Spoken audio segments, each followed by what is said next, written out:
Shalom, selamat pagi anak-anak Ibu kelas 11. Ibu harap kalian tetap semangat dalam mengikuti pembelajaran. Bertemu lagi dengan Ibu Heni dalam pembelajaran pendidikan agama Kristen dan budi pekerti. Dan Ibu harap juga ke depannya kalian semakin bersemangat dalam mengikuti pembelajaran di Google Classroom, pengerjaan tugas-tugas, dan tepat waktu dalam melaksanakan pembelajaran.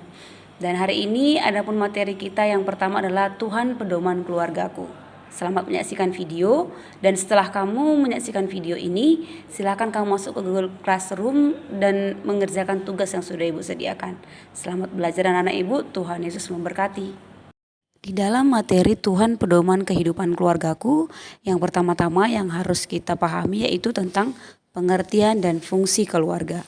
Yang pertama, pengertian keluarga. Secara umum, keluarga mengandung pengertian yaitu unit terkecil dari masyarakat yang terdiri atas kepala keluarga dan beberapa orang yang berkumpul dan tinggal di satu tempat di bawah satu atap dalam keadaan saling ketergantungan. Menurut Kamus Besar Bahasa Indonesia menyatakan bahwa keluarga itu adalah keluarga yang terdiri dari ayah, ibu, dan anak-anak. Menurut Salvation dan Kellis tahun 1998, di dalam keluarga terdapat dua atau lebih dari dua pribadi yang tergabung karena hubungan darah, hubungan perkawinan, atau pengangkatan di hidupnya dalam satu rumah tangga, berinteraksi satu dengan yang lain di dalam perannya masing-masing dan menciptakan serta mempertahankan satu kebudayaan. Setelah kita memahami pengertian daripada keluarga, maka sekarang kita masuk kepada jenis keluarga menurut anggotanya.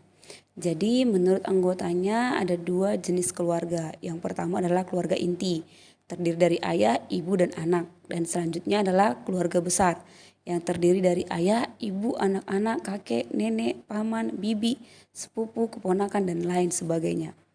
Nah, sekarang masuklah kita ke pokok yang kedua, yaitu fungsi keluarga. Kita mau melihat yang pertama yaitu fungsi keluarga menurut para sosiolog.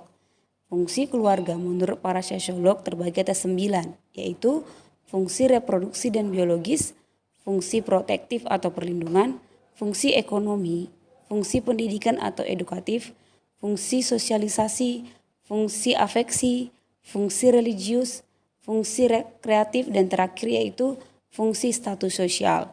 Kesembilan dari fungsi di keluarga ini boleh kamu baca di dalam buku paket kamu di halaman 5 di paket pendidikan agama Kristen. Setelah kita membahas fungsi keluarga menurut para sosiolog, sekarang kita masuk pada fungsi yang kedua, yaitu fungsi keluarga menurut Alkitab. Fungsi keluarga menurut Alkitab yang pertama yaitu sebagai perwakilan Tuhan dalam mengelola alam semesta dan isinya, yang terdapat pada Kejadian 1 ayat 28. Jadi, setiap manusia termasuk keluarga bertanggung jawab untuk menjaga kelestarian alam. Misalnya dengan memanfaatkan hasil alam untuk memenuhi kebutuhan manusia dengan secukupnya, menjaga kebersihan, keindahan alam, ramah terhadap lingkungan, dan sebagainya. Yang kedua, sebagai wadah kepada semua anggota keluarga dalam mengekspresikan kasih, kesetiaan, dan sikap saling menghormati, yang terdapat dalam Efesus 5 ayat 22-23 dan Efesus 6 ayat 1-3. Jadi setiap anggota keluarga menciptakan lingkungan dalam keluarga yang harmonis dengan menghayati dan melakukan ajaran-ajaran Kristiani sehingga dapat terpancar dalam lingkungan masyarakat yang lebih luas. Dan yang ketiga yaitu sebagai lembaga pendidikan utama dan yang pertama. Ulangan 6 ayat 4-9. Yang pertama berarti belum ada lembaga lain yang dapat mendahului peran keluarga dalam pendidikan. Dan yang utama berarti belum ada lembaga lain yang mengungguli perannya dalam pendidikan.